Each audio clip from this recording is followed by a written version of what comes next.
தேவனுடைய அற்புதமான கிருபை புதியதோர் ஆண்டை நமக்கு தந்து இந்த ஆண்டின் துவக்கத்தில் இந்த முகாமில் பங்கு பெறும் பாக்கியத்தையும் ஆண்டவர் நமக்கு தந்திருப்பதற்காக கர்த்தரை ஸ்தோத்திரிக்கிறேன். ஆண்டவருடைய ஆச்சரியமான கரம் நம் அனைவர் மேலும் இம்மட்டும் தாங்கி நடத்தினதைப் போல இனியும் தாங்கி நிறைத்து ஆச்சரியமாய் நடத்த வல்லமையுள்ளது. இந்த புதிய ஆண்டுக்குள் நம்மை அழைத்து வந்தவர் நமக்கு வைத்திருக்கும் நன்மைகளையும் கிருபைகளையும் நாம் முழுமையாய் சுதந்திரிக்க கர்த்தர் நமக்கு உதவி செய்வாராக. என்னை பொறுத்தவரையிலே ஆண்டவர் நமக்கு தந்திருக்கிற இந்த ஸ்தாபனத்தில் அகில இந்திய முழுவதிலும் மிகவும் முக்கியமானவர்கள் தலைவர்கள் அல்ல, மிகவும் முக்கியமானவர்கள் மிகப்பெரிய பொறுப்பில் இருப்பவர்கள் அல்ல. என் உள்ளார்ந்த நிலையில் என்னை நம்புவதும் ஜெபிப்பதும் இந்த ஸ்தாபனத்தில் மிக முக்கியமானவர்கள் சிறுவர்களும் வாலிபர்களும் தான். சண்டே ஸ்கூலில் இருப்பவர்களும் கிறிஸ்துவின் சாணிகரில் இருப்பவர்களும் தான். ஏனென்றால் இவ்விரு கூட்டம்தான் நாளைய சபை. இன்னும் 5-6 ஆண்டுகளில் இன்றைக்கு துடிப்போடு ஓடுகிறவர்கள் சற்று ஒதுங்கி விடுவார்கள். ஆனால் அதற்கு பின்பு கிறிஸ்துவை உயர்த்த, சத்தியத்தை உயர்த்தி கடைபிடிக்க, தேவனுடைய நாமத்தை மேன்மைப்படுத்துவதற்கு, இந்த ஸ்தாபனத்தில் வல்லமையாக செயல்படுவதற்கு தேவன் நம்பி இருப்பது, எதிர்பார்த்து இன்று தந்திருப்பது சிறு குழந்தைகளும் வாலிபர்களும் தான். ஆகவே நீங்கள் கர்த்தருடைய பார்வையில் மிக பிரதானமானவர்கள், முக்கிய இடத்தில் இருப்பவர்கள். எங்களுடைய உள்ளங்களிலும் நீங்கள் முக்கிய இடத்தில் இருப்பவர்கள். ஆண்டவருடைய பரிசுத்த நாமத்தினால் தேவ நோக்கம், தேவனுடைய எதிர்பார்ப்பு உங்களிலும் உங்கள் மூலமாகவும் நிறைவேற கர்த்தர் கிருபை தருவாராக என்று அன்போடு நான் வாழ்த்துகிறேன். இந்த வாய்ப்பை தந்த சிஏ நிர்வாக குழுவினருக்கு என் அன்பான நன்றியை நான் தெரிவிக்கிறேன். நம்முடைய பிரதேசத்தின் உதவி தலைமை போதகர் அவர்கள் இருக்கிறார்கள், அவருக்கும் என் இதயபூர்வமான நன்றியை நான் தெரிவிக்கிறேன். கர்த்தருக்கே மகிமை உண்டாவதாக. ஆண்டவருடைய அற்புதமான இரக்கம் நம்மை இந்த காலையில் சந்திப்பதாக. வாக்குத்தத்த நாட்டின் விளிம்புக்கு வந்துவிட்டார்கள். அவர்கள் ஆவலாய், அவர்கள் முற்பிதாக்களும் எதிர்பார்த்த அந்த இடத்துக்கு நேராய் வந்து நிற்கிறார்கள். யோசுவா அவர்களை பார்த்து சொல்கிறான், இன்று 3 நாட்களுக்குள்ளே நீங்கள் யோர்தானை கடந்து வாக்குத்தத்த நாட்டிற்குள் பிரவேசிப்பீர்கள். இன்னும் 3 நாட்களுக்குள்ளே ஆண்டவர் இந்த 3 நாட்களை ஆண்டவருடைய சமூகத்தில் நம்மை அர்ப்பணிப்பதற்காக தந்திருக்கிறார். அன்பான தம்பி தங்கையே, உங்களுடைய வாழ்க்கையில் ஆண்டவர் உங்களுக்கு வாக்கு பண்ணி வெகு நாளாய் அமைத்து கொண்டிருக்கும் அற்புதமான வாக்குத்தத்த அனுபவத்தை இந்த 3 நாட்களுக்குள் தேவன் உங்களை ஆயத்தப்படுத்தி சுதந்திரிக்க கடந்து போக செய்வாராக என்பது என்னுடைய ஜெபம். முதல் ஜெபம் அதுதான், முக்கியமான ஜெபம் அதுதான். ஏதோ வந்தார்கள், இருந்தார்கள், போனார்கள் என்று அல்ல. இது அவர்களுக்கென்று நீர் வைத்திருக்கிற அனுபவத்திற்கு வழி நடத்தி செல்கிற ஆயத்த நாட்களாயிருப்பதாக நீங்கள் என்னோடு விசுவாசித்தால் கடைசி வரிசை வரை கரங்களை உயர்த்தி, ஆண்டவரே, நீர் எனக்கு சுதந்திரிக்க வைத்திருக்கும் இந்த ஆண்டிற்குரிய நன்மைகளை, அனுபவங்களை, கிருபைகளை சுதந்திரிக்க இந்த 3 நாட்கள் என்னை ஆயத்தப்படுத்துகிறேன். ஒவ்வொரு வினாடியும் பயன்படுத்திக் கொள்வேன். ஒவ்வொரு நிமிடமும் எனக்கு முக்கியமானது. நீர் கடந்து போக செய்து எத்தனை எதிர்ப்புகள், என் வாழ்க்கையின் பிரச்சனைகளை கடந்து போய் சுதந்திரிக்க வைப்ப போவதற்காக உமக்கு நன்றி என்று சத்தமாக சொல்ல கேட்கிறேன். அல்லேலூயா, ஹல்லேலூயா. கர்த்தருக்கே மகிமை உண்டாவதாக. இந்த முகாமிற்கு கருப்பொருளாக தேவன் நம் தலைவர்களுக்கு கொடுத்த வாக்கியத்திற்காக, கவனத்திற்காக ஆண்டவரை ஸ்தோத்திரிக்கிறேன். ஆராதிக்கவே, only to worship, ஆராதிக்கவே கர்த்தருக்கு ஸ்தோத்திரம். எபிரேயர் 12ஆம் அதிகாரம் 28வது வசனம் கருப்பொருள் வசனமாக தெரிந்தெடுக்கப்பட்டிருக்கிறது. எல்லாரும் சேர்ந்து அந்த வசனத்தை வாசிப்போமாக. எடுத்துக்கொண்டீர்களா? எபிரேயர் 12:28. ஆதலால் அசைவில்லாத ராஜ்யத்தை பெறுகிறவர்களாகிய நாம் பயத்தோடும் பக்தியோடும் தேவனுக்கு பிரியமாய் ஆராதனை செய்யும்படி கிருபையை பற்றி கொள்ள கடவோம். கிருபையை பற்றி கொள்ள கடவோம். கர்த்தருடைய நாமத்திற்கே மகிமை உள்ளவதாக. பிரியமாய் ஆராதனை செய்ய, acceptable service, பிரியமாய் ஆராதனை செய்ய. ஏன் பிரியமாய் ஆராதனை செய்ய என்று கர்த்தருடைய வார்த்தை சொல்கிறது? ஆராதனையில் தேவன் பிரியப்படுகிறவர். ஆராதனையில் கர்த்தர் பிரியப்படுகிறவர். அவருக்கு ஒரு ஆசை, அவருக்கு ஒரு விருப்பம், அவருக்கு ஒரு பிரியம் என்று இருந்தால் அந்த பிரிய லிஸ்டில் ஆண்டவர் ஆராதனையை முதலாவது வைக்கிறார். God desires worship. அது அவருக்கு தேவை என்பதல்ல, அது அவரை மகிழ்ச்சியாக்கும் ஒன்று, அது அவரை ரசிக்க வைக்கும் ஒன்று, அது அவருடைய மனதிற்கு இதமான ஒன்று. கர்த்தருடைய நாமத்திற்கு ஸ்தோத்திரம். ஆராதனையே இல்லாவிட்டாலும் அவர் ஆண்டவர் தான், ஆராதனை இல்லாவிட்டாலும் அவர் கர்த்தர் தான். ஆனால் கர்த்தாதி கர்த்தரும் தேவாதி தேவனுமாய் இருக்கிறவர் விரும்புவது, அவருடைய மனம் எதிர்பார்ப்பது ஆராதனை. கர்த்தருக்கு ஸ்தோத்திரம் உண்டாவதாக. ஹல்லேலூயா. பிரளயம் முடிந்து தரையிலே இறங்குகிறான் நோவா. இறங்கி வந்தவுடன் அவன் செய்த முதல் வேலை கர்த்தருக்கு பலி செலுத்துகிறான். இத்தனை பெரிய ஆபத்தில் இருந்து ஆண்டவர் தன்னை குடும்பத்தை காப்பாற்றினார் என்று அவருக்கு நன்றி செலுத்த பலி செலுத்துகிறான். ஆதியாகமம் 8:21 வாசிக்கிறோம். சுகந்த வாசனையை கர்த்தர் முகர்ந்தார். அப்பொழுது கர்த்தர், போதும், சுகந்த வாசனையை கர்த்தர் முகர்ந்தார். ஒரு ஆடு ஒரு மாடு அதை நெருப்பில் வைத்து வேக வைத்தால் எரிய வைத்தால் அது ஒன்றும் சுகந்த வாசனை கிடையாது. அது சுகந்த வாசனையே கிடையாது. அதை சுவாசிக்க முடியாது. மூக்கை பிடித்து கொண்டு நாம் ஓடி விடுவோம். ஆனால் ஆண்டவரோ அதை சுகந்த வாசனையாக முகர்ந்தார். கர்த்தருக்கு ஸ்தோத்திரம் உண்டாவதாக. செய்ததற்கு காரணம் அது ஆராதனையை வெளிப்படுத்தும் செயலாய் இருந்ததினாலே, மனிதனுக்கு பிடிக்காததா இருந்தாலும் ஆண்டவருடைய பார்வையில் அவர் விரும்பி நுகரும் ஒன்றாய் இருந்தது. கர்த்தர் ஆராதனையில் பிரியமாயிருப்பவர். கரங்களை உயர்த்தி கர்த்தரை மகிமைப்படுத்த கேட்கிறேன். அல்லேலூயா. எங்கு வாழும் மனிதனாய் இருந்தாலும், காட்டிற்குள்ளே கலாச்சாரமே இல்லாமல் ஆடை அணியாமல் மிருகத்தை போல வாழும் மனிதனாய் இருந்தாலும் அந்த மனிதனுக்குள்ளேயும் ஒரு உணர்வை வைத்திருக்கிறார். நான் கையெடுத்து கும்பிட ஏதோ ஒன்று இருக்கிறது, என்னை விட மேலான ஏதோ ஒன்று இருக்கிறது, அதை நான் வணங்க வேண்டும் என்று யாரும் கற்றுக் கொடுக்காமல் எல்லா மனிதனுக்குள்ளும் தொழுது கொள்ள, ஆராதனை செய்ய வேண்டும் என்கிற எண்ணத்தை வைத்தவர் தேவன்.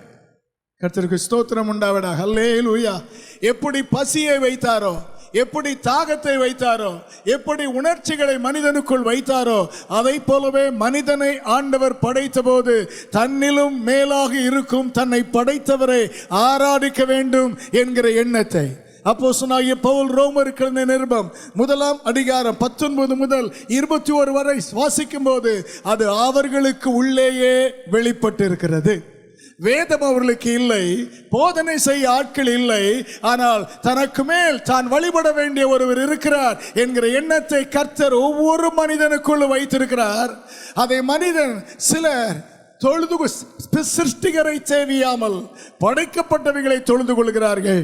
நான் சொல்ல வருவது, ஆராதனை தேவன் விரும்புவது, ஆராதனை நமக்குள் ஆராதிக்கும் மனதை கர்த்தர் நமக்குள் படைத்திருக்கிறார். கர்த்தருக்கு ஸ்தோத்திரம் உண்டாவதாக. ஆண்டவர் மனிதனை படைக்கும் முன்பு தேவதூதர்களை படைத்தார். வெளிப்படுத்தின விசேஷம் 5ஆம் அதிகாரம் 13-14 வசனங்களிலே அவர்கள் கர்த்தரை தொழுது கொண்டு ஆராதிக்கிறார்கள். எப்படி ஆராதிக்கிறார்கள்? சதா காலமும் உயிரோடு இருக்கிறவரை அவர்கள் இரவு பகலாக ஆராதிக்கிறார்கள். கர்த்தருக்கு ஸ்தோத்திரம். 24 மணி நேரமும் தேவ தூதர்கள் அவரை ஆராதனை செய்கிறார்கள். கரங்களை உயர்த்தி, ஆண்டவரே, அப்படி ஒரு படைப்பை நீ படைத்து வைத்திருக்கிறீர். ஏன்? ஆண்டவர் அந்த ஆராதனை ரசிப்பதற்காக அல்ல, தம்மால் படைக்கப்படுகிற மனிதனுக்கு அதுவும் ஒரு மாதிரியாக இருக்க செய்வதற்காக கர்த்தர் படைத்து வைத்தார்.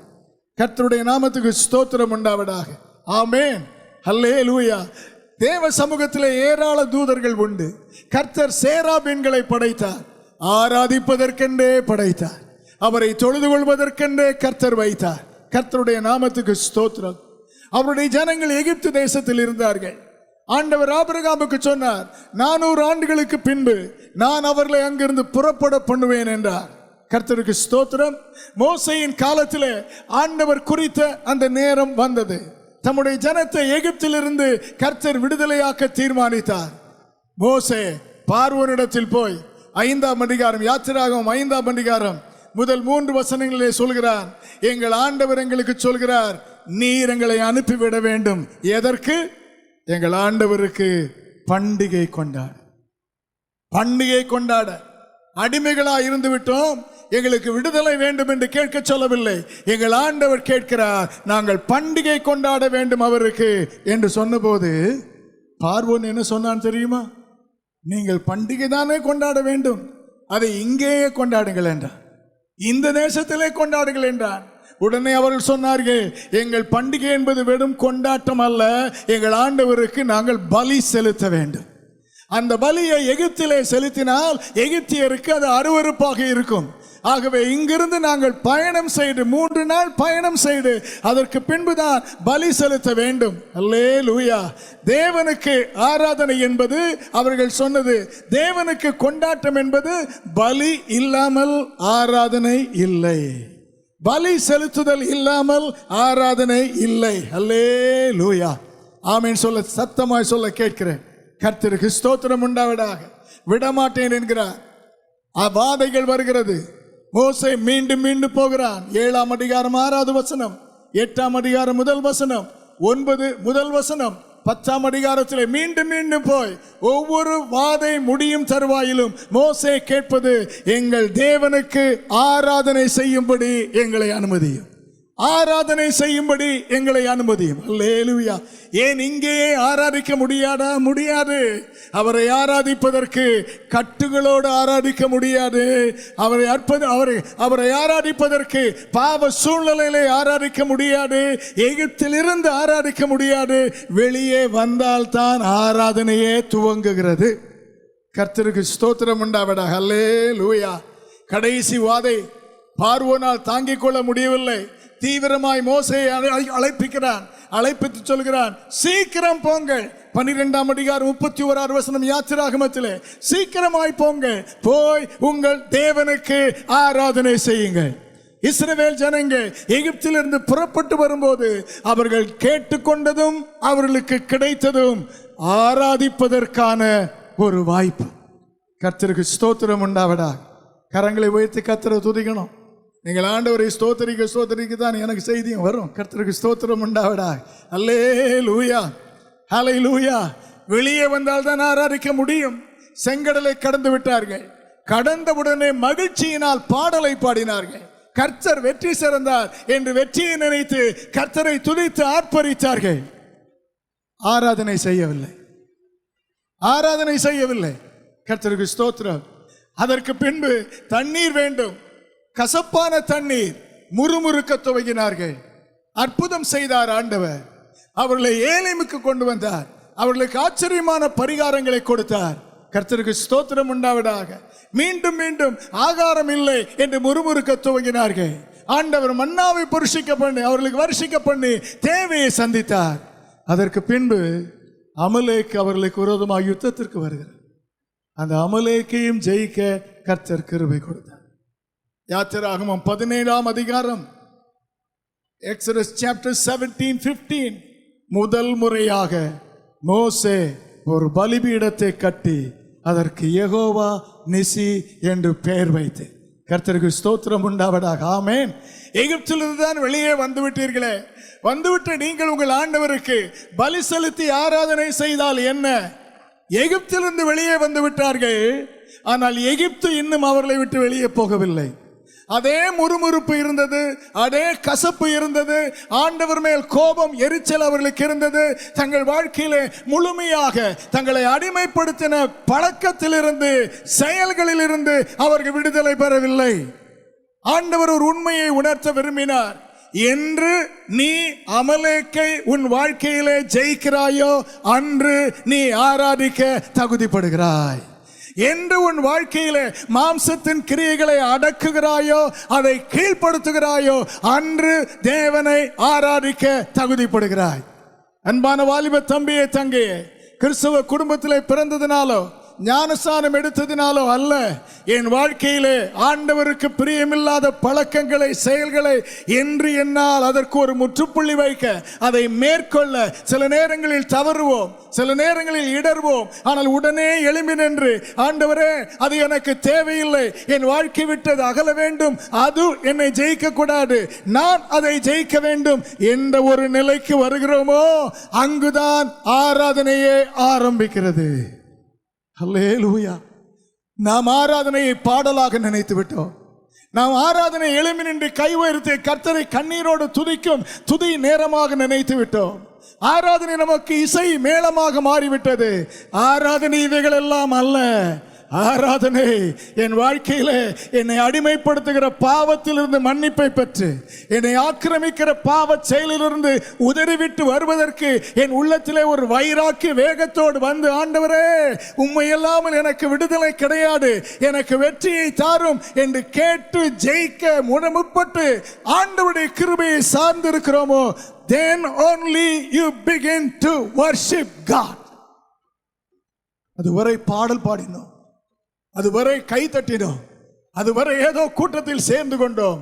இன்று கர்த்தருடைய பார்வையிலே இந்த முதலாவது செஷனிலே ஆண்டவர் நம்மை மாற்றி அவரை விரும்பும், அவரை பிரியப்படுத்தும் ஒரு ஆராதனைக்கு தகுதி உள்ளவர்களாக நம்மை மாற்றுவாராக. கர்த்தருக்கு ஸ்தோத்திரம் உண்டாவதாக. இஸ்ரவேல் ஜனங்கள் ஆராதித்தார்கள். மோசே முதலாவது பலிபீடத்தை மட்டுமே கட்டினார். பலி செலுத்தி ஆராதித்தார்கள். கர்த்தர் அவர்களை வழி நடத்தினார். சீனாய் மலைக்கு வந்தபோது ஆண்டவர் அவர்களுக்கு கற்றுக் கொடுத்தார், பலி மட்டுமல்ல, உங்கள் வாழ்க்கையிலே உங்கள் குடும்பம் முழுவதும் பரிசுத்தமாக இருக்க வேண்டும், இந்த எல்லையை மீறி எதுவும் வரக்கூடாது என்று பலியை மட்டும் வலியுறுத்தாமல் பரிசுத்த வாழ்க்கையை கர்த்தர் வலியுறுத்தினார். கர்த்தருக்கு ஸ்தோத்திரம் உண்டாவதாக. அதோடு ஆண்டவர் நிறுத்தவில்லை. இந்த முறை இனிமேல் நீங்கள் ஆராதனை செய்யும் போது என்னுடைய பிரமாண வார்த்தையும் வாசிக்க வேண்டும் என்று சொல்லி வேத வசனமும் ஆராதனையின் பங்காக மாறினது. அல்லேலூயா, ஆமென். நான் சொல்வதை கவனித்துக் கொள்ள கர்த்தர் நமக்கு கிருபை தருவாராக. இன்னும் கொஞ்ச நாட்கள் ஆனது, தாவீதின் காலம் வந்தது. அந்த நேரத்திலும் பரிசுத்தம் முக்கியப்படுத்தப்பட்டது, பலிகளும் முக்கியத்துவப்படுத்தப்பட்டது, வேத வசனமும் நியாயப்பிரமாணம் வாசித்தலும் முக்கியத்துவப்பட்டது ஆராதனையிலே. அதோடு சேர்ந்து பாடலும் முக்கியத்துவப்படுத்தப்பட்டது. சங்கீத சேவையை நடத்துவதற்கு ஆட்களையும் அமைத்தார்கள். அல்லேலூயா. கொஞ்சம் ஹிஸ்டரியை பார்த்துக்கணும். கர்த்தருக்கு ஸ்தோத்திரம் உண்டாவதாக. இவைகள் எல்லாம் சேர்ந்து ஆராதனைக்குள் வந்தது. ஆனால் இன்றைக்கோ ஆராதனை என்றாலே பாடல் என்று ஒரு சுருக்கத்திற்கு போய்விட்டது. அது ஆராதனையில் ஒன்று, கடைசியாக சேர்க்கப்பட்ட ஒன்று. அது இன்று முதல் இடத்தை எடுப்பி, ஆமென், அல்லேலூயா. அந்த பாடல் அவசியம். பாடலுக்கு பிராக்டிஸ் அவசியம். நல்லா பிராக்டிஸ் பண்ணியிருப்பீங்க. இந்த பாடலுக்கு பிராக்டிஸை விட பிராக்டிஸ் பண்ணுகிறவர்கள் தங்கள் வாழ்க்கைக்காக அதற்கு முன்பு கர்த்தருடைய சமூகத்தில் காத்திருந்து தங்களை ஆண்டவர் சுத்தம் செய்ய அர்ப்பணித்து அதற்கென்று ஆயத்தப்படுவது அதை விட முக்கியமானது. அதை விட முக்கியமானது. அல்லேலூயா. இப்படியாக பழைய ஏற்பாட்டு சபை ஆராதித்து வந்தது. சுத்திகரிப்பு இருந்தது, பலி இருந்தது, வேதவசனம் இருந்தது, பாடல் ஆராதனை இருந்தது. புதிய ஏற்பாட்டின் காலம் வர துவங்கினது. கர்த்தருக்கு ஸ்தோத்திரம் உண்டாவதாக. ஆமென், அல்லேலூயா. கரங்களை தட்டி கர்த்தரை மகிமைப்படுத்த கேட்கிறேன். புதிய ஏற்பாட்டிலே கர்த்தர் நம்மை கொண்டு வந்த போது பலியை அகற்றிவிட்டார். பலியை அகற்றிவிட்டார். ஏன்? இயேசு நமக்காக பலியானதுனாலே நாம் பலி செலுத்த, மிருகங்களை காணிக்கையாய் கொடுக்க அவசியமில்லை, அகற்றிவிட்டார். அல்லேலூயா, ஆமென். பழைய ஏற்பாட்டிலே பரிசுத்தப்படுத்தி ஆராதனை நடத்துவதற்கு ஆசாரியர்கள் என்று ஒரு தனிப்பிரிவு இருந்தது. ஆண்டவர் அந்த தனிப்பிரிவையும் அகற்றி ரட்சிக்கப்பட்ட எல்லாரையும் ஆசாரியர்களாக மாற்றினார். கர்த்தருக்கு ஸ்தோத்திரம் உண்டாவதாக. ஆமென், அல்லேலூயா சொல்ல கேட்கிறேன். அதையும் மாற்றினார். கர்த்தருக்கு ஸ்தோத்திரம். மாற்றிவிட்டு புதிய ஏற்பாட்டு ஆராதனைக்கு ஆண்டவர் 3 பெயர்களை கொடுத்தார். காலையில் அதை உங்களோடு பகிர்ந்து கொள்வதுதான் என்னுடைய வேலை. புதிய ஏற்பாட்டு ஆராதனைக்கு ஆண்டவர் கொடுத்த 3 பெயர்கள். ஒன்று, பிலிப்பியர் 3ஆம் அதிகாரம் 3வது வசனத்தில் அப்போஸ்தலனாகிய பவுல் சொல்லுகிறார், பழைய ஏற்பாட்டிற்கும் எங்களுக்கும் உள்ள வித்தியாசம் என்ன என்றால், நாங்கள் ஆவியினாலே தேவனுக்கு ஆராதனை செய்கிறோம். அல்லேலூயா. ஆமென். எல்லாரும் கரங்களை தட்டி கர்த்தருக்கு சொல்லணும், ஆண்டவரே, புதிய ஏற்பாட்டிலே எங்கள் ஆராதனைக்கு முதலாவது பெயர், நாங்கள் மாம்சத்தின் மேலோ எங்கள் மேலோ எங்களுக்கு இருக்கும் வசதிகள் மேலோ நம்பிக்கையா இராமல் ஆவியினாலே ஆராதனை செய்ய. This is a spiritual worship. Worship by His Spirit. ஆமென். அல்லேலூயா. ஆமென். ஆவியானவருக்கு இடமில்லாத சபையில் ஆராதனையே இல்லை என்றுதான் அர்த்தம். கர்த்தருக்கு ஸ்தோத்திரம். ஆவியானவருக்கு இடமில்லாத வாழ்க்கை ஆராதிக்கவே முடியாது. ஏனென்றால் புதிய ஏற்பாட்டு ஆராதனை ஆவியினால் ஏற்படும் ஆராதனை. ஆவியினால் என்றால் அர்த்தம் என்ன? அர்த்தம் என்ன? கர்த்தருக்கு ஸ்தோத்திரம் உண்டாவதாக. ஆமென். அல்லேலூயா. அப்போஸ்தலனாகிய பவுல் வாலிபனாகிய தீமோத்தேயுக்கு எழுதும்போது 2 தீமோத்தேயு 2ஆம் அதிகாரம் 22வது வசனம் மறந்துவிடக் கூடாது என்பதற்காக 2:2:2:2 கர்த்தருக்கு ஸ்தோத்திரம். அல்லேலூயா. அல்லேலூயா. அவன் சொல்லுகிறான், தீமோத்தேயுவே, ஆவிக்குரிய ஆராதனை என்ன தெரியுமாப்பா? சுத்த இருதயத்தோடு கர்த்தரை தொழுது கொள்ளுதல். அல்லேலூயா. அல்லேலூயா. அங்க வேலை நடக்கும். இங்க பாருங்க. Praise the Lord. Hallelujah. Amen. ஆவியினால் ஆராதிப்பது முதலில் நாம் செய்யும் எடுத்துக்கொள்கிற முயற்சி, எடுத்துக்கொள்கிற முன்னேற்பாடுகள் அவைகளில் அல்ல. ஆராதனை முதலிலேயே சுத்த இருதயத்தில் ஆரம்பிப்பது. It starts in the spirit. It grips our mind. ஆவியிலே துவங்கி நம் மனதை ஆட்கொண்டு அது செயலாக வெளிப்பட வருவது, அதுதான் ஆராதனை. அல்லேலூயா. செயலை வைத்து மேளத்தை அடித்து உணர்ச்சியை தூண்டி ஆவியை கிளப்புவது, அது அல்ல ஆராதனை. அது அல்ல ஆராதனை. ஆவியிலே வரும் ஒரு வாஞ்சை, ஆவியிலே வரும் ஒரு வைராக்கியம், என் தேவன் அதை விரும்புகிறார் என்கிற ஒரு ஏக்கம், இது நம்முடைய எண்ணத்தை ஆக்கிரமித்து அதை செயல் ஆக்கிரமித்து வெளிப்படும் செய்கை ஆராதனை. ஆராதனை. அல்லேலூயா. இதயத்திலே நம்ம இயக்க வேண்டிய 2 காரியம். கர்த்தரை ஆராதிக்க நினைக்கும் போது நம் உள்ளத்திலே நம்ம இயக்க வேண்டிய 2 காரியம். ஒன்று, அவர் பரிசுத்தராயிருக்கிறார். பரிசுத்தரை பரிசுத்த அலங்காரத்தோடு ஆராதிக்க வேண்டும் என்கிற தாகம். இன்னொன்று, என் வாழ்க்கையிலே தகுதி இல்லாத எனக்கு ஏராள நன்மைகள் செய்திருக்கிறார், அவருக்கு நான் கடன்பட்டவன் என்கிற நன்றி உணர்வு. பரிசுத்த வாஞ்சை, நன்றி உணர்வு. இந்த 2ம் நம் இதயத்தை, நம் மனதை நிரப்பி அதற்கு ஏற்றாற்போல் எண்ணங்கள் இந்த பரிசுத்தத்தை, இந்த நன்றியை எப்படி வெளிப்படுத்துவது என்று யோசித்து செய்கையாக மாறி அந்த செய்கை தேவனுக்கு முன்பு மனிதருக்கு முன்பு வெளிப்படுவதுதான் ஆராதனை. That is worship. கர்த்தருக்கு ஸ்தோத்திரம் உண்டாவதாக. ஏதோ சத்தத்தை உயர்த்தி கைகளை வேகமாக தட்டி ஹல்லேலூயா ஆமென், அதுவல்ல ஆராதனை. பரிசுத்தமும் நன்றியும் அஸ்திபாரமாயிருந்து அதை எப்படி என் தேவனுக்கு காண்பிப்பது என்கிற எண்ணங்கள் வடிவெடுத்து இப்படித்தான் இருக்க வேண்டும் என்கிற ஒரு அர்ப்பணத்தை தந்து அதன் வெளிப்பாடு, அதன் விளைவாக எழும் ஸ்தோத்திரம், எழும் ஆராதனை, துதி. அந்த ஆராதனை ஆண்டவரே, அசம்பிளிஸ் ஆஃப் காட் வாலிபர்களாகிய நாங்கள் ஆண்டவரே கர்த்தாவே இதை கற்றுக்கொள்ள, இதை கடைபிடிக்க கர்த்தர் எங்களுக்கு உதவி செய்வீராக. அல்லேலூயா. ஆமென். Hallelujah. Worship is an attitude. ஆராதனை ஒரு மனநிலை. It's an attitude. கர்த்தருக்கு ஸ்தோத்திரம் உண்டாவதாக. ஆமென். Hallelujah. It is an action. அது மனநிலை மட்டுமல்ல, அது ஒரு செயல். கர்த்தருக்கு ஸ்தோத்திரம். என் மனதில் நினைத்ததை நான் அமைதியாய் வைத்துக் கொண்டு இருப்பது ஆராதனை அல்ல. அது பிறர் காணும் தேவன் விரும்பும் செயலாகவும் வெளிப்பட வேண்டும். ஆகவேதான் அவரை தொழுது கொண்டவர்கள் சாஷ்டாங்கமாய் விழுந்து தொழுது கொண்டார்கள். கரங்களை உயர்த்தி ஆராதித்தார்கள், பாடி ஆராதித்தார்கள், கரங்களை தட்டி ஆராதித்தார்கள். அல்லேலூயா. கரங்களை உயர்த்தி ஆண்டவருக்கு சொல்லணும், ஆண்டவரே கர்த்தாவே, எங்களுடைய மனநிலை ஆண்டவரே தேவன் அங்கீகரிக்கும் செயலாகவும் வெளிப்பட கர்த்தர் உதவி செய்வீராக.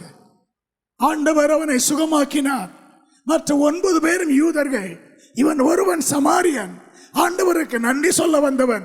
லூக்கா 17:16 தூரத்திலே அவரை கண்டு அருகில் வந்து முகங்கொப்புற விழுந்து தாழ பணிந்து கொண்டு அவரை ஸ்தோத்தரித்தான். ஏன்? நான் தகுதி இல்லாதவன், நான் ஒருவன் சமாரியன், எனக்கு இது வரத்து அவசியமே இல்லை, இயேசு என்னை தேடி வந்து தந்தார் என்ற நன்றி உணர்வை வெளிப்படுத்தும் ஆராதனை துதி மட்டுமல்ல, வெளியே காணப்படும் ஒரு செயல்.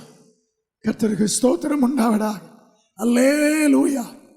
கை உயர்த்தி தான் ஆமென் சொன்னாலே என்ன? அல்லேலூயா. அது மட்டுமல்ல, ஆராதனை என்பது இட்ஸ் an absolute surrender, முழுமையான சமர்ப்பணம். வெளிப்படுத்தல் 7ஆம் அதிகாரம் 11வது வசனத்திலே பரலோக ஆராதனையில் அங்கிருக்கும் 4 ஜீவன்கள், 24 மூப்பர்கள், தேவதூத கணங்கள் எல்லாம் சிங்காசனத்திற்கு முன்பாக முகம் குப்புற விழுந்து தேவனை தொழுது கொண்டு ஆமென். அல்லேலூயா, அல்லேலூயா. அது எதை காண்பிக்கிறது? ஆண்டவரே, உமக்கு நாங்கள் முழுவதும் எங்களை அர்ப்பணிக்கிறோம். எங்களுடைய சித்தம் அல்ல, எங்களுடைய திட்டம் அல்ல, நீதான் அனைத்திற்கும் என்று முழு. எந்த ஆராதனை அர்ப்பணத்தோடு முடியவில்லையோ அது ஆராதனையே அல்ல. அல்ல. Any worship that does not drag you to absolute commitment ஆராதனையே அல்ல. கர்த்தருக்கு ஸ்தோத்திரம் உண்டாவதாக. உணர்ச்சியை கிளப்புவதல்ல ஆராதனை, அர்ப்பணிப்பில் நடத்துவது ஆராதனை. அல்லேலூயா. கர்த்தாவே, உம்மை ஆராதிக்கிற நாங்கள் அதை கிரமமாய் அனுசரிக்க கர்த்தர் எங்களுக்கு கிருபை தருவீரா. ஆவியினால் ஆராதிப்பது இந்த 3ஐயும் உள்ளடக்கினது. It's an attitude, it's an action, it's an absolute surrender. கர்த்தருக்கு ஸ்தோத்திரம் உண்டாவதா. ஆண்டவர் புதிய ஏற்பாட்டிலே கர்த்தருக்கு மகிமை. ரோமர் 12ஆம் அதிகாரம் 1 வசனத்தில் கர்த்தர் சொல்லும்போது அதற்கு இன்னொரு பேர் பவுல் கொடுக்கிறார், புத்தி உள்ள ஆராதனை. ஆவியினால் ஆராதனை. Second, it's a reasonable service. புத்தி உள்ள ஒரு ஆராதனை. அல்லேலூயா. ஆமென். நான் சொல்வதை கவனிக்கிறீர்களா? கொஞ்சம் ஆழமானதுதான், சொல்லித்தான் ஆகணும். கர்த்தருக்கு ஸ்தோத்திரம் உண்டாவதாக. ஆமென். அல்லேலூயா. கையை பிடித்து ஆனா அவன் எழுத சொல்வது ரொம்ப கஷ்டம். அதுதான் ரொம்ப கஷ்டம். எழுத தெரிந்து விட்டால் பிறகு வந்துவிடும் தானாக. ஆக மிகவும் ஆரம்பமானதை உங்களோடு பாரத்தோடு பகிர்ந்து கொள்ள விரும்புகிறேன். இந்த ஸ்தாபனம் உண்மையாய் ஆராதனை செய்யும் ஒரு ஸ்தாபனமாய் இருக்க வேண்டும். தேவன் பிரியப்படுகிற ஆராதனை செய்கிற ஒரு ஸ்தாபனமாய் இருக்க வேண்டும். அல்லேலூயா. புத்தி உள்ள ஆராதனை. புத்தி உள்ள ஆராதனை என்பது என்ன? பவுல் அங்கு சொல்கிறார். கர்த்தருக்கு ஸ்தோத்திரம் உண்டாவதாக. ஆமென். அந்த வசனத்தை வாசியுங்கள். அப்படி இருக்க சகோதரரே, நீங்கள் உங்கள் சரீரங்களை பரிசுத்தமும் தேவனுக்கு பிரியமுமான ஜீவ பலியாக ஒப்பு கொடுக்க வேண்டும் என்று தேவனுடைய இரக்கங்களை முன்னிட்டு உங்களை வேண்டிக் கொள்ளுகிறேன். இதுவே நீங்கள் செய்யத்தக்க புத்தியுள்ள ஆராதனை. அல்லேலூயா. ஆமென் சொல்வீர்களா? அல்லேலூயா. புதிய ஏற்பாட்டிலே ஆராதனைக்கு இன்னொரு பெயர் புத்தி உள்ள ஆராதனை. இந்த ஆராதனை என்பது கர்த்தருக்கு நாம் கொடுக்கும் காணிக்கைகளையோ துதியையோ மட்டும் குறிப்பது அல்ல. உங்கள் சரீரங்களை தேவனுக்கு பரிசுத்தமும் பிரியமுமான பலியாக அல்ல, ஜீவ பலியாக ஒப்பு கொடுக்க வேண்டும். அல்லேலூயா. ஆமென். Praise the Lord. Hallelujah. Hallelujah. உங்கள் சரீரங்களை உங்க கையை தொட்டு பார்த்துக்கோங்க. உங்க கையை தொட்டு பார்த்துக்கோங்க. கையை பாருங்க கொஞ்சம். ஹல்லேலூயா. ஆண்டவரே, உம்மை ஆராதிப்பதற்கு என்னுடைய கைகள், என்னுடைய கால்கள், என் முழு சரீரத்தையும் உமக்கு ஜீவ பலியாக ஒப்பு கொடுக்க வேண்டும் என்று சொல்லி இருக்கிறேன்.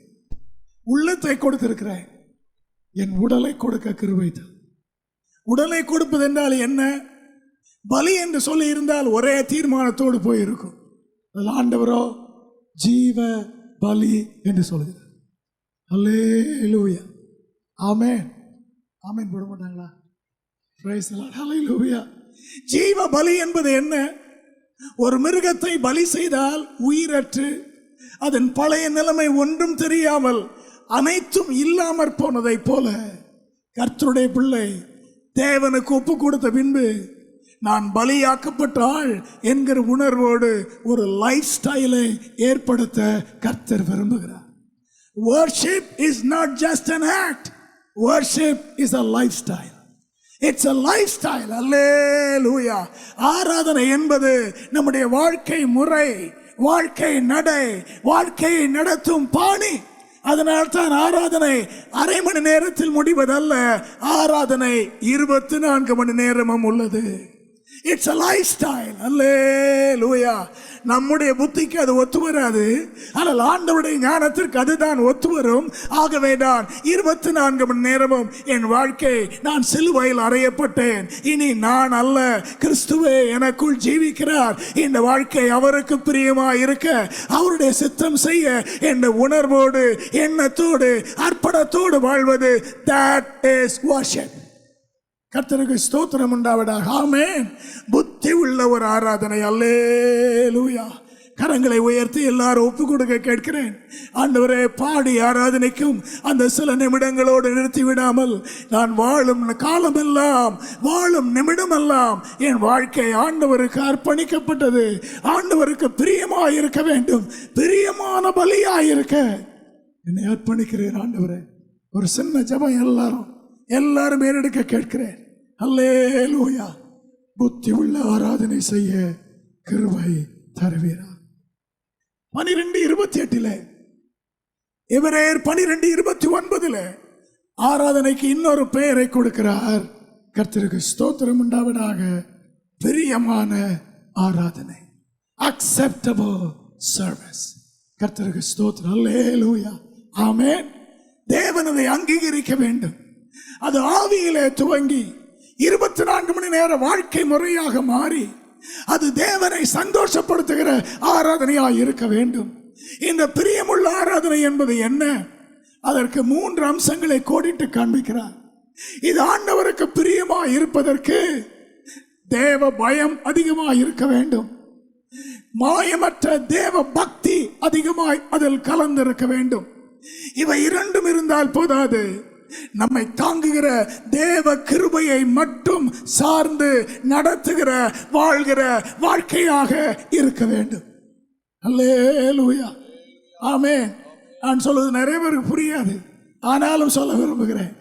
ஆண்டவர் விரும்பும் அவருக்கு பிரியமான ஆராதனை தேவ பயம் நிறைந்த உணர்வோடு, தேவ பக்தி நிறைந்த வாழ்க்கையோடு. இவையெல்லாம் இருந்தாலும் உம்முடைய கிருபை இல்லாவிட்டால் நான் ஒன்றுமில்லை என்று கிருபையே முழுவதும் சார்ந்து வாழும் வாழ்க்கை பிரியமுள்ள ஆராதனை. அல்லேலூயா. என்னுடைய சவால், அந்த ஆராதனை செய்ய கர்த்தர் இந்த முகாமை நமக்கு ஏற்படுத்தி இருக்கிறார். கர்த்தருக்கு ஸ்தோத்திரம் உண்டாவதாக. அல்லேலூயா. ஆமென். ஆமென். பாடல் பாடும்பதை பார்த்திருக்கிறேன், ஆராதனை நேரங்களை பார்த்திருக்கிறேன். கர்த்தருக்கு ஸ்தோத்திரம். நாமே நிதானித்துக் கொள்ள கர்த்தர் கிருபை தருவாராக.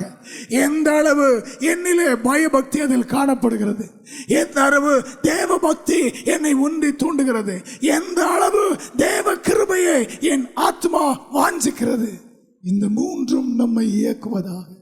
ஆண்டவரே, நீர் விரும்பும் ஆராதனை செய்ய கர்த்தர் எனக்கு கிருபை தருவீரா. அல்லேலூயா. ஆமென். பலிகள் உமக்கு பிரியமானது அல்ல. நீர் விரும்புவீர் என்றால் செலுத்தி இருப்பேன், ஆனால் நொறுங்குண்டதும் நறுங்குண்டதுமான இருதயத்தை நீர் புறக்கணியே. அல்லேலூயா, அல்லேலூயா. உணர்ச்சியின் மிகுதியை காண்பிப்பதல்ல ஆராதனை, உள்ளம் உடைந்ததை காண்பிப்பது ஆராதனை. உள்ளம் நொறுங்கி இருக்கிறது ஆண்டவரே என்பதை வெளிப்படுத்துவது ஆராதனை. அல்லேலூயா. நான் எவ்வளவு உறுதியானவன் என்பதை காண்பிப்பதல்ல ஆராதனை, எவ்வளவு உடைந்தாள் என்பதை காண்பிப்பது ஆராதனை. நான் எவ்வளவு கனத்திற்குரிய பாத்திரம் என்று காண்பிப்பது ஆராதனை அல்ல, நான் உடைந்த பாத்திரமாயிருக்கிறேன் என்று உணர்த்துவது ஆராதனை. அல்லேலூயா. மனதில் எழுதி வைத்துக் கொள்ளுங்கள், ஆண்டவரே ஆராதனை உமக்கு பிரியமாயிருக்க நொறுங்கின இதயத்தோடு, ஆண்டவரே உடைந்த உள்ளத்தோடு, இவை இரண்டும் இருந்தால் ஆராதனையும் வரம்பு மீறாது, வாழ்க்கையும் வரம்பு மீறாது. அல்லேலூயா, ஆமென். தேவன் விரும்பாதவை வாழ்க்கையில எளிதில் வராது. வாழ்க்கை தூய்மையாய் கர்த்தருக்கு முன்பு கண்ணியமாய் இருக்க கிருபை தருவார். அல்லேலூயா, ஆமென். அடுத்தவர் ஆராதிப்பதை பார்த்து அடுத்தவரோட உற்சாகமாய் துள்ள வேண்டும் என்பதல்ல ஆராதனை. என் உள்ளம் உடைந்திருப்பதை கர்த்தர் காண வேண்டும். என் ஆவி நொறுங்கி இருப்பதை கர்த்தருடைய ஆவியானவர் காண வேண்டும். நொறுங்குவதை பார்க்கும்போது கர்த்தர் கரங்களில் எடுத்து அதை செப்பனிட்டு விசேஷ கிருபையை, பலனை, இரக்கத்தை, ஆசீர்வாதத்தை அந்த பாத்திரத்திலே நிரம்ப ஊற்றி முன்பு இருந்ததை விட மகிமையாய் பயன்படுவதற்கு தகுதி உள்ள பாத்திரமாக அமைத்து கர்த்தர் கொடுப்பார். அல்லேலூயா. இந்த 3 நாட்களும் ஆண்டவரே எங்களை நொறுக்க வந்திருக்கிறோம். உம்முடைய பாடத்திலே, உம்முடைய வசனத்திற்கு முன்பு எங்களை உடைக்க வந்திருக்கிறோம். உம்முடைய கரங்கள் எங்களை உருவாக்கி தகுதி உள்ளவர்களாக மாற்றி எதிரே உள்ள ஆண்டில் தேவன் பயன்படுத்தும் கனத்திற்குரிய பாத்திரங்களாக இருக்க கர்த்தர் எங்களுக்கு உதவி செய்வீராக. அல்லேலூயா, ஆமென். நான் இன்று காலையிலே சொல்ல வேண்டிய ஒரு கருத்து இருந்தால் அந்த கருத்து ஒன்று இதுதான்: ஆராதனை ஒரு சில வினாடிகளில் முடிவது அல்ல, ஒரு சில மணி நேரங்களில் முடிவது அல்ல. அது ஒரு ஏதோ வெறும் ஜெப நிலையில் ஏற்படும் ஒரு செயல் மட்டுமல்ல, 24 மணி நேர வாழ்க்கை முறை. It is a 24-hour life style. ஆமென். அந்த லைஃப் ஸ்டைல் எப்படி இருக்கணும்? இப்போ அதைத்தான் பேச வருகிறேன். 24-hour life style worship.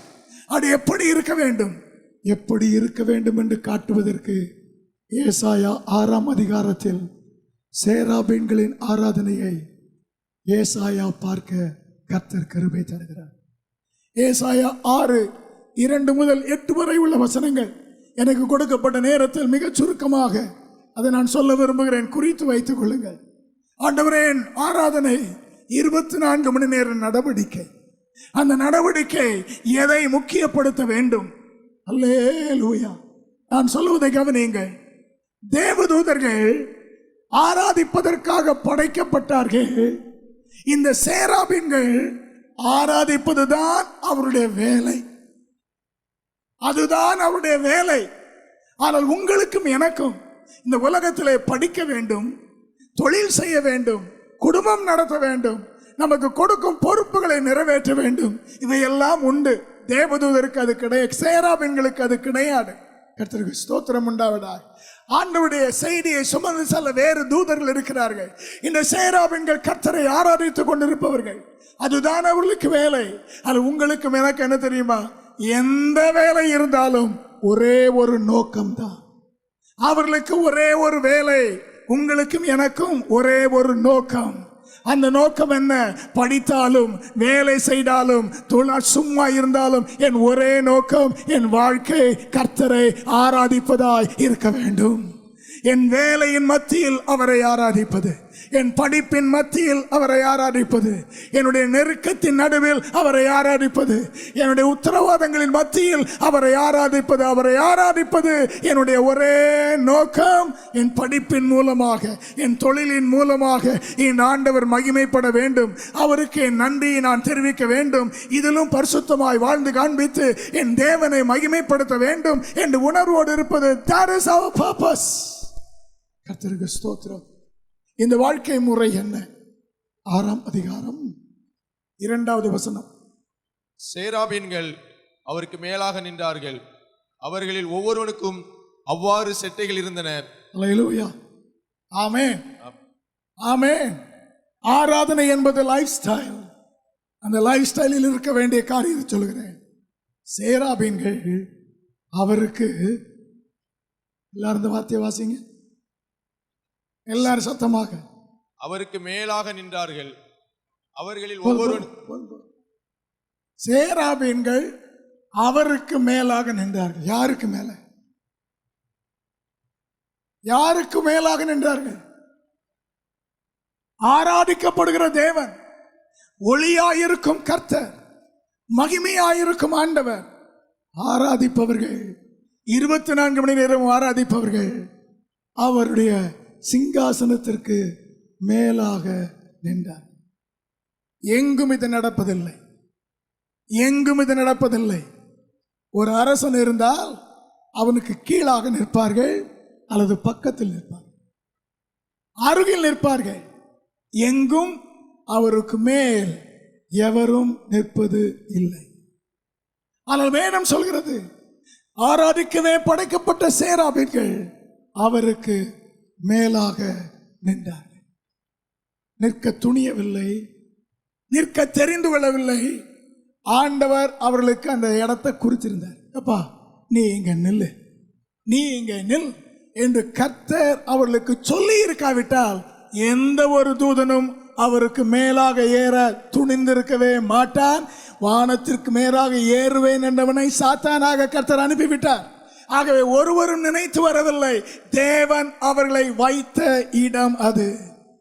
ஆராதனை நமக்கு லைஃப் ஸ்டைலா இருக்க வேண்டும் என்றால் முதலாவது மனதில் வைத்துக் கொள்ளுங்கள், கர்த்தர் உங்களை வைத்திருக்கும் இடத்தில் கடைசி வரை நிலைத்து நிற்க அர்ப்பணம் உள்ளவர்களாய் இருக்க கர்த்தர் உதவி செய்வாராக. அல்லேலூயா. தேவ பிள்ளையாய் உங்களை நிறுத்தி இருந்தால், ஒரு ஊழியனாய் நிறுத்தி இருந்தால், கர்த்தர் அநேகரை நடத்தும் நபராக நிறுத்தி இருந்தால், எந்த நிலையிலே, எந்த அனுபவத்திலே, எந்த பொறுப்பிலே கர்த்தர் நிறுத்தினாரோ அதில் கடைசி வரை நின்று கர்த்தரை ஆராதிக்க. Don't leave God given position. Go on your own way. எனக்கு இது பிடிக்காது. ஆண்டவர் எப்பொழுதும் மாலையிலே ஏதேனுக்குத்தான் வருவார். அவர் படைத்த உலகம் முழுவதும் இருந்தாலும் அவர் மனிதனோடு வருவது அவர் நியமித்த ஏதேனிலே. அங்கு ஆதாமை வைத்தார். ஆதாம் அங்கு இல்லாத போது உலகத்திலே தேவன் மனிதனை பார்த்து கேட்ட முதல் கேள்வி, ஆடம், where are you? அல்லேலூயா, அல்லேலூயா, ஆமென். நீர் என்னை ரட்சித்திருக்கிறீர், என் ரட்சிப்பை ஒருபோதும் இழந்து விடாமல் நிற்க கர்த்தர் எனக்கு கிருபை தருவீரா. ஆண்டவரே, நீர் என்னை அபிஷேகித்திருக்கிறீர், என் அபிஷேகம் ஒரு நாளும் மங்கி விடாமல் காத்துக்கொள்ள கிருபை எனக்கு தருவீராக. நீர் என்னை நம்பி கிருபை வரங்களை தந்திருக்கிறீர், அவைகளை இழந்து விடாமல் புதைத்து விடாமல் அதை நின்று உமக்கண்டு பயன்படுத்த கர்த்தர் கரங்களை உயர்த்தி ஒரு அர்ப்பணம் செய்யணும். ஆண்டவரே, உம்மை ஆராதிப்பது நான் இருக்கிற இடத்தில் எழும்பி கைதட்டுவதல்ல, ஆவிக்குரிய வாழ்க்கையில் என்னை வைத்த அனுபவத்திலே இழந்து விடாமல் பின்வாங்காமல் கடைசி வரை நின்று பிடிப்பது. அல்லேலூயா, அல்லேலூயா, ஆமென். யூதா நிருபக்காரன் சிலரை வர்ணிக்கிறார். அவர்களுக்கு பெயர் நட்சத்திரங்கள், நட்சத்திரங்கள், ஆனால் மார்க்கம் தப்பி அலைகிற நட்சத்திரங்கள். அல்லேலூயா. அவர்களுக்கு வெளிச்சம் உண்டு, அவர்களுக்கு பிரகாசம் உண்டு, ஆனால் வைத்த இடத்திலே, வைத்த கதியிலே அவர்கள் இல்லை. மார்க்கம் தப்பி நடக்கிறவர்கள். வாலிப தம்பியே, தங்கையே, இந்த ஸ்தாபன சபையில் கர்த்தர் உங்களை வைத்திருப்பார் என்றால் கடைசி வரை நிலைத்து நின்று கர்த்தருக்கும் ஸ்தாபனத்திற்கு உண்மையா இருக்க கர்த்தர் கிருபை தருவாராக. அல்லேலூயா. கர்த்தர் உங்களை வைத்த நிலைமையிலே நிலைத்து நின்று கர்த்தரை மகிமைப்படுத்த ஆண்டவர் கிருபை செய்வாராக. அல்லேலூயா. ஆமென் சொல்ல கர்த்தர் கிருபை தரட்டும். ஆமென். Praise the lord. 2வது 6ஆம் அதிகாரம் 2வது வசனத்தை பாருங்கள்.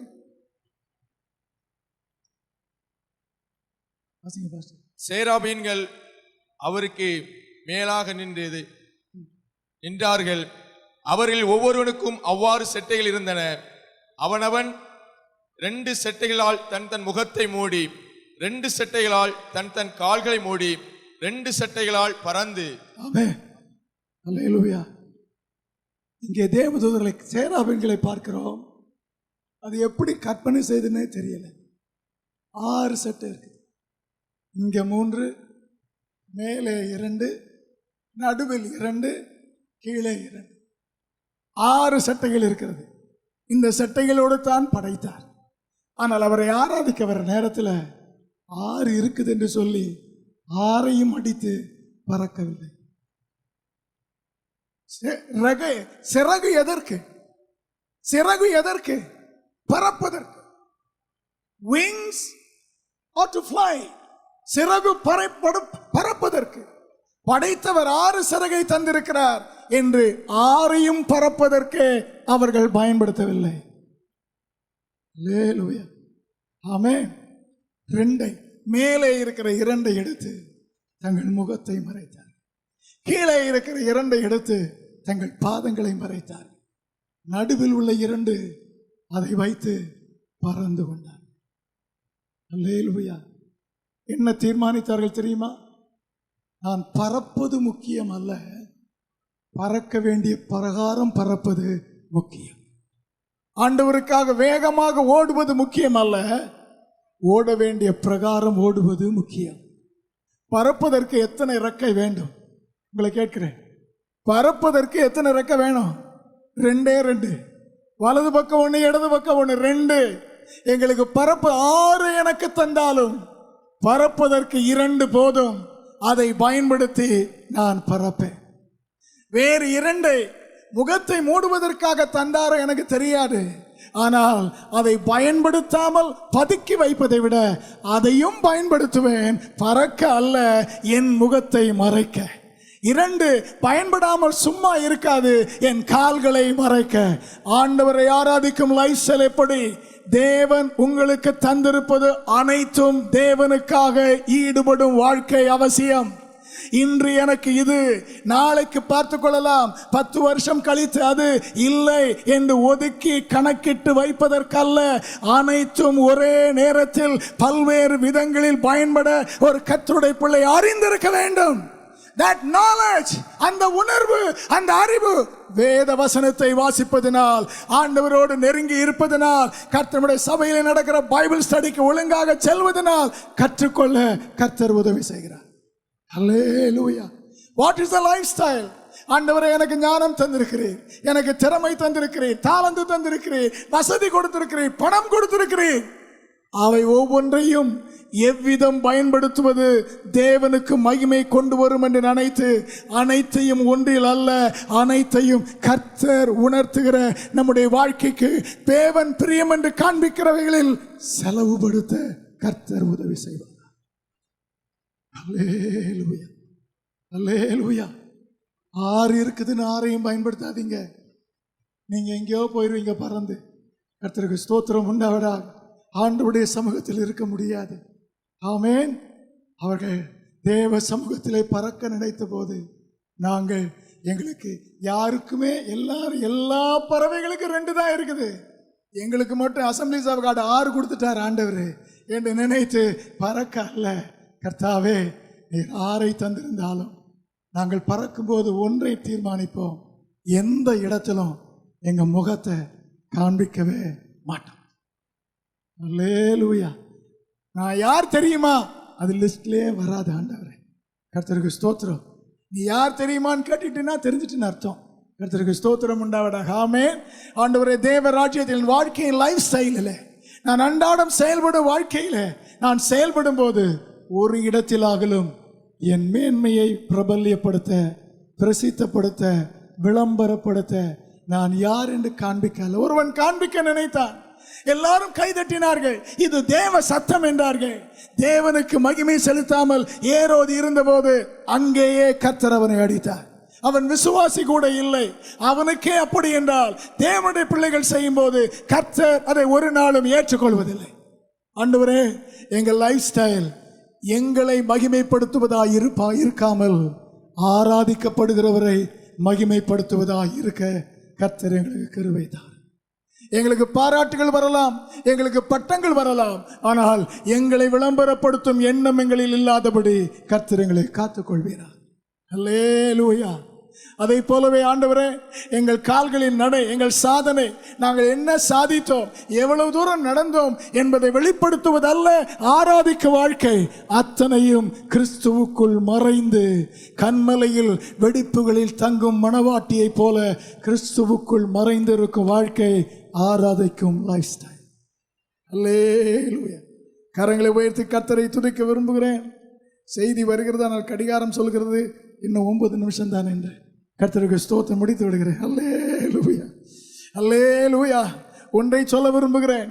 உண்மையாய் கர்த்தரை நீங்கள் ஆராதிக்க விரும்பினால் நீங்கள் உங்களைப் போல யாரும் கிடையாது. நீங்கள் நிகரற்றவர்கள். You are unique. நீங்கள் மிகச் சிறந்தவர்கள். கர்த்தருக்கு ஸ்தோத்திரம் உண்டாவதாக. ஆமென். அல்லேலூயா. அவர்கள் முகத்தை மூடிக்கொண்டு மிகுந்த தாழ்மையோடு என்ன செஞ்சார்களாம்?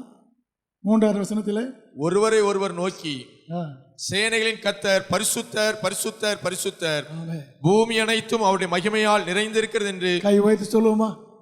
கை வைத்து அல்லேலூயா சொல்லுவோமா? ஆண்டவரை ஆராதிக்கிற லைஃப் ஸ்டைல் எப்படி இருக்கணும் கர்த்தாவே? ஆண்டவரை எங்களை நாங்கள் கவனிக்க கூடாது. அதே நேரத்தில் எங்களோடு கர்த்தரை ஆராதிக்கிற மற்றவர்களை நாங்கள் நோக்கி பார்க்க கிருபை செய்யும். நாங்கள் அவர்களை கவனிக்கணும், அவர்களை உற்சாகப்படுத்தணும். அவர்கள் கர்த்தரை துதிப்பதற்கு கர்த்தர் எல்லாரும் கரத்தை வைத்து ஒரு தீர்மானம் செய்யணும். என்னை பார்த்து ஒரு வாழ்க்கை கூட இடரக்கூடாது. என்னை பார்த்து பக்தி விருத்தி அடையணும். அப்போஸ்தலனாகிய பவுல் ரோமர் 13 சொல்கிறார், ஒருவனாயிலும் இடறுவதற்காவது, தவறுவதற்காவது, பலவீனப்படுவதற்காவது நீ காரணமாயிராதபடி உன்னை பார்த்துக் கொள்வாயாக. ஆண்டவரே, நான் என் வாழ்க்கையினால் பிறரை பக்தி விருத்தி அடைய செய்ய, ஆண்டவரோடு நெருங்க கொண்டு வர, இந்த ஆளை போல வைராக்கியமாய் இருக்க வேண்டும் என்கிற தூண்டு விசையாய் இருக்க கர்த்தர் எனக்கு கிருபை செய்வீராக.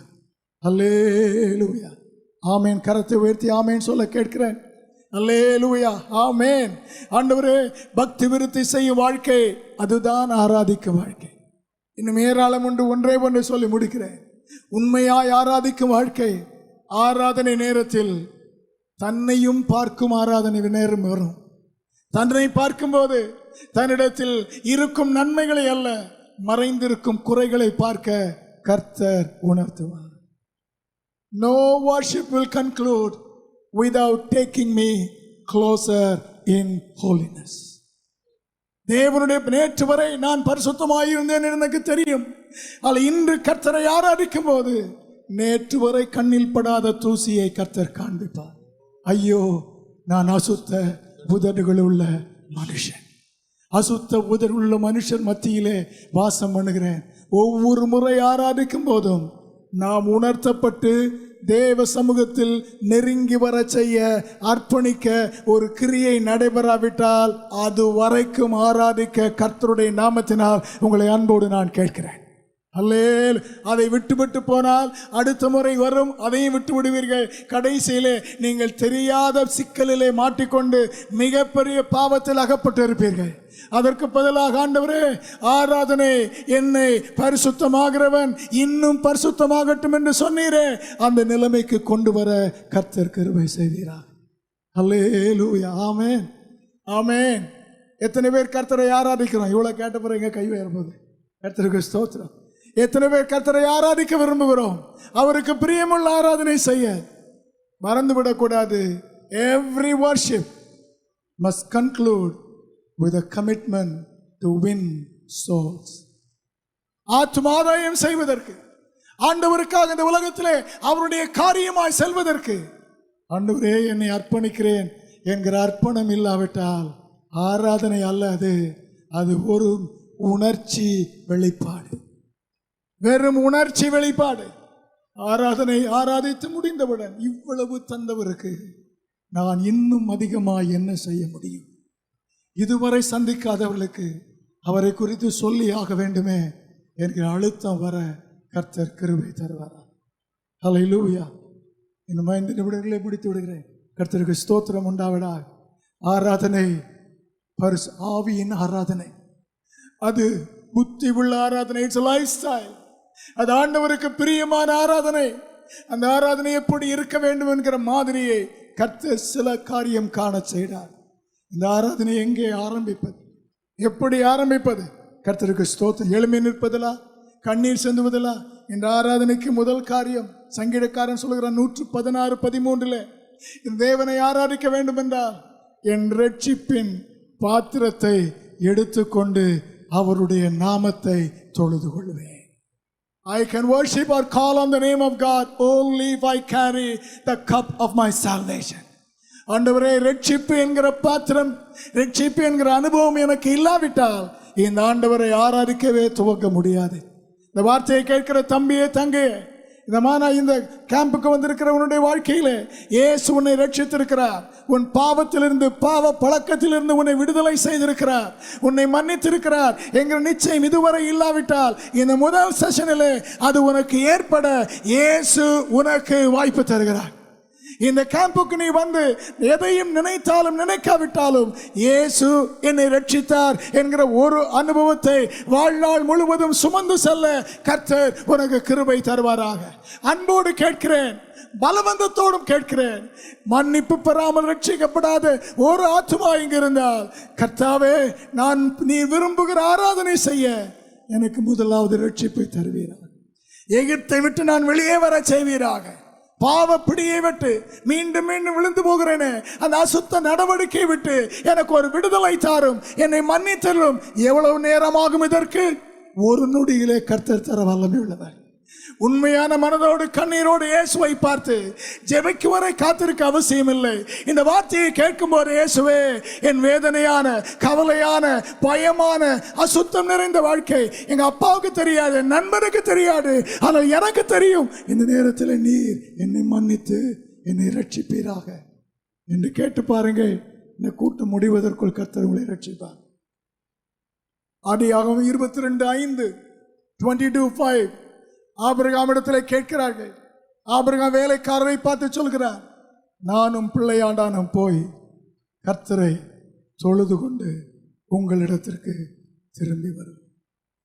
ஆராதிக்க தேவையான இரண்டாவது, ஆண்டவரே, ரட்சிக்கப்பட்ட கர்த்தருடைய பிள்ளையே, ஞானஸ்நானம் பெற்ற அபிஷேகம் பெற்ற கர்த்தருடைய பிள்ளையே, கர்த்தரிடத்திலே அவர் விரும்பும் ஆராதனை செய்ய கர்த்தர் கேட்பது, ஆண்டவரே, நீங்க என்ன கேட்டாலும் நான் கொடுக்க ஆயத்த. ஆண்டவரே, எனக்கு இருப்பது ஒரே ஒரு ஈசாக்கு, அந்த ஈசாக்கை கேட்டாலும் அந்த பிள்ளையாண்டானை உமக்கு கொடுப்பதுதான் என்னை பொறுத்த அளவில் ஆராதனை. அல்லேலூயா. எத்தனை பேர் இந்த தீர்மானத்தை செய்ய முடியும்? ஒருவரை படித்து இவ்வளவு பெரிய ஆளாக வரணும் என நினைத்திருந்தால் என் எதிர்காலத்தை கர்த்தர் கேட்பார் என்றால் அதை அவர் கையிலே கொடுக்க எத்தனை பேர் ஆயத்தம்? நமக்கு எது அருமையாக இருக்கிறதோ அதை கர்த்தர் கேட்பார் என்றால் கொடுப்பதற்கு எத்தனை பேர் ஆயத்தம்? தேவன் கேட்கும் அதை கொடுப்பதுதான் ஆராதனை. ஆபிரகாமுக்கு வேற ஏதாவது ஆராதனை இல்லை, ஈசாக்கை பலி செலுத்துவதுதான் ஆராதனை. ஆண்டவருடைய சமூகத்தில் அர்ப்பணிக்க கிருபை தருவாராக. அல்லேலூயா. எபிரேயர் 12:29 வாசித்தோம். எங்களுக்கு ஆண்டவரே ஆராதிக்கிற எங்கள் வாழ்க்கையில் பயம், தேவ பயம் நாளுக்கு நாள் அதிகமாவதாக, பக்தி நாளுக்கு நாள் உறுதியாவதாக, கிருபையை பற்றி கொண்டிருப்பது நாளுக்கு நாள் அதிகமாவதாக, பயமும் பக்தியும் கிருபையும் எங்கள் வாழ்க்கையில் பெருகுவதாக என்று அர்ப்பணிக்க கேட்கிற எல்லாரும் எழுப்பி நிற்போமாக. முதல் வரிசையிலிருந்து கடைசி வரிசை வரை ஆண்டவருடைய சமூகத்தில் எழும்பி நின்று, ஆண்டவரே, எங்கள் ஆராதனையை நீர் மாற்ற இருக்கிறபடியாலுமே ஸ்தோத்திரிக்கிறோம். இன்றைக்கு உலகத்திலே ஆராதனை என்பது மனிதன் ஆராதிக்கப்பட வேண்டியவரை ஆராதிப்பதற்கு பதில் ஆராதனையே ஆராதிக்க துவங்கிவிட்டான். ஆண்டவரே, உம்மை ஆராதிக்க எங்களை தெரிந்து கொண்டிருக்கிறேன். உம்மை ஆராதிக்கவே எங்களை தெரிந்து கொண்டிருக்கிறேன். நாங்கள் ஆவியினால் ஆராதனை செய்யணும், பிரியமான ஆராதனை செய்யணும், புத்தி உள்ள ஆராதனை செய்யணும். கர்த்தாவே, எங்களுக்கு அந்த கிருபையை தாங்க. எல்லாரும் கண்களை மூடி ஆண்டவர் வசனத்தில் எதை உங்களுக்கு உணர்த்தினாரோ அதை ஆண்டவருடைய சமூகத்தில் அறிக்கை செய்து அர்ப்பணித்து, ஆண்டவரே, நான் ஏதோ ஆராதனைனா அரை மணி நேரம் 3/4 மணி நேரம் இருக்கிற பாடல், உணர்ச்சி, உற்சாகம் என்று நினைத்தேன். அது இல்லப்பா, அது லைஃப் ஸ்டைல் அப்பா, லைஃப் ஸ்டைல். என் 24 மணி நேர வாழ்க்கையிலும் என் தேவன் பரிசுத்தரை சேவிக்கிறேன், அவருக்கு நன்றி உள்ளவனாய் இருக்க வேண்டும் என்கிற 2 உணர்வுகளையும் வெளிப்படுத்த என் வாழ்க்கையின் செயல்கள் இருக்க வேண்டும். நீர் என்னை வைத்த இடத்தில் இருக்க வேண்டாம், பின்வாங்கவே கூடாதப்பா. ஆண்டவரே, நீர் எனக்கு தந்தை எல்லாம் உமக்கு பயன்பட வேண்டும். நான் விரும்பும் நிலையில் அல்ல, தேவ ராஜ்யத்திற்கு அவசியமான நிலையில் பயன்பட கிருபை செய்வீரா.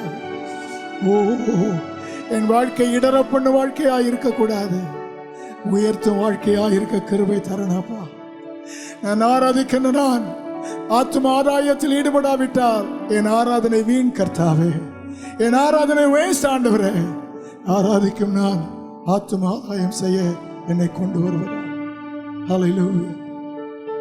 ரட்சிக்கப்படாத யாராவது இந்த இடத்தில் இருந்தால் எல்லாரும் கரங்களை கீழே போட்டிருக்கும் போது, எனக்கு இன்னும் அந்த ரட்சிப்பு நிச்சயம் வரல பாஸ்டர், பலமுறை அறிக்கை செய்திருக்கிறேன், ஆனாலும் மன்னித்தாருங்கிற நிச்சயம் இதுவரைக்கும் வரல, நான் மன்னிப்பு கேட்டவர்களே மறுபடியும் செய்கிறேன், என் வாழ்க்கையில ஒரு விடுதலை எனக்கு வரவில்லை. தம்பி, தங்கச்சி, எகிப்திற்குள்ளே இருந்தால் ஆராதனை செய்யவே முடியாது. அங்கிருந்து வெளியே வரணும், முழுவதும் வெளியே வரணும், அடிமைத்தனத்தை விட்டு வெளியே வர வேண்டும். மாம்சத்தின் கிரியைகளை மேற்கொள்வதற்கு ஒரு கிருபை கத்திரட்ட பெறணும். ஆண்டவரே, எனக்கு அது வேணும் கர்த்தாவே. இந்த முதல் கூட்டத்தில் என்னை ரட்சிப்பீராக, எனக்கு ரட்சிப்பு வேண்டும். என்னை அடிமைப்படுத்துகிற பாவ பழக்கத்தில் எனக்கு ஒரு வெற்றி வேண்டும் என்று சொல்லுகிறவர்கள் மட்டும் எங்கே இருந்தாலும் கரங்களை உயர்த்த அன்பாய் கேட்கிறேன். எந்த இடத்துல இருந்தாலும் கரங்களை உயர்த்த. ஓ ஜீசஸ், உங்கள் கைகளை நான் பார்ப்பதோ பக்கத்தில் இருக்கிற பார்ப்பதோ அல்ல முக்கியம். ஆண்டவர் உங்கள் உள்ளங்களை கவனிக்கிறார், அதுதான் முக்கியம். கடைசி வரிசையில் இருந்தாலும் சரி, எல்லாரும் கண்களை மூடிக்கொள்ள வேண்டும். ஹல்லேலூயா. ஆண்டவரே, என் வாழ்க்கையில பாவத்தில் ஒரு விடுதலை கிடைக்கல, மன்னிப்பு நிச்சயம் எனக்கு இல்லை. நான் நல்லா பாட்டு பாடுறேன், சபையில பாடலையும் நடத்துகிறேன், ஊழியத்தில் இருக்கிறேன், ஆனா எனக்குள்ளே கர்த்தாவே உண்மையில் ஒரு விடுதலை இல்லை, ரட்சிப்பு நிச்சயம் கூட எனக்கு இல்லை. தாராதில் நீங்க தரணும் ஆண்டவரே, தரணும் ஆண்டவரே. கரங்களை உயர்த்தி அன்பாய் கேட்கிறேன். ஹல்லேலூயா, ஹல்லேலூயா ஜீசஸ், ஹல்லேலூயா. நன்றாக கரங்களை உயர்த்துங்கள். மேடையில் இருக்கிற ஊழியர்கள் இவர்களுக்கு நேராக கரங்களை நீட்டி, அன்பான தேவனே, இந்த வாழ்க்கைகளில் இன்று மறக்க முடியாத, எவரும் திருப்ப முடியாத, மாற்ற முடியாத ஒரு நிச்சயம் வர, ஒரு மாற்றம் வர, எகிப்திலிருந்து விடுதலை பெற்றேன், பாவங்கள் மன்னிக்கப்பட்டது, ஆண்டவர் எனக்கு ஒரு விடுதலையை தந்திருக்கிறார் என்கிற இரக்கம் கிருபை வெளிப்பட கர்த்தர் உதவி செய்வாராக. ஆண்டவரே, செய்வீராக. ஆண்டவரே, கரம் உயர்த்தின இந்த வாழ்க்கைகளை உம்முடைய கரத்தில் தருகிறோம். சிலுவையிலே நீர் அவர்களுக்காக மரித்தது ஆண்டவரே, பாவத்தை மன்னிக்கவும் விடுதலை தரவும் வெற்றியான ஒரு வாழ்க்கைக்கு இடமளிக்கவும் நீர் செய்தீர் ஆண்டவரே. அது இந்த நேரத்தில் அவர்களுக்கு இறங்குவதாக. உள்ளமுடைந்து படத்தில் மன்னிப்பு கேட்கும் போது இயேசுவின் திரு ரத்தம் அவர்களை கழுவி சுத்திகரிப்பதாக. ரட்சிக்கப்பட்டவர்களுக்காகவும் நான் ஜெபிக்கிறேன் ஆண்டவரே. ஆராதனை உணர்ச்சி பெருக்கின் வெளிப்பாடு அல்ல, நொறுங்கின ஆவியும் உடைந்த உள்ளத்தை வெளிப்படுத்தும் பலிபீட அனுபவம், அர்ப்பணிப்பின் அனுபவம், ஆத்துமாதாயத்திற்கு என்னை தள்ளி கொண்டு போக வேண்டிய அனுபவம் என்று உணர்ந்து தங்களை அர்ப்பணித்து ஜெபிக்கிறவர்களை பலப்படுத்துவீராக. இன்று முதல் அவர்களுடைய ஆராதனை ஆண்டவரே குறிப்பிட்ட மணி நேரத்துக்கு சுருக்கப்படாமல் 24 மணி நேர வாழ்க்கையாயிருக்க கிருபை தாரும். எங்கள் வாலிபர்களை மற்ற வாலிபர்களை விட வித்தியாசமானவர்களாய் கர்த்தர் காண்பிப்பீராக. இயேசுவின் நாமத்தில் வேண்டுகிறோம் நல்ல பிதாவே.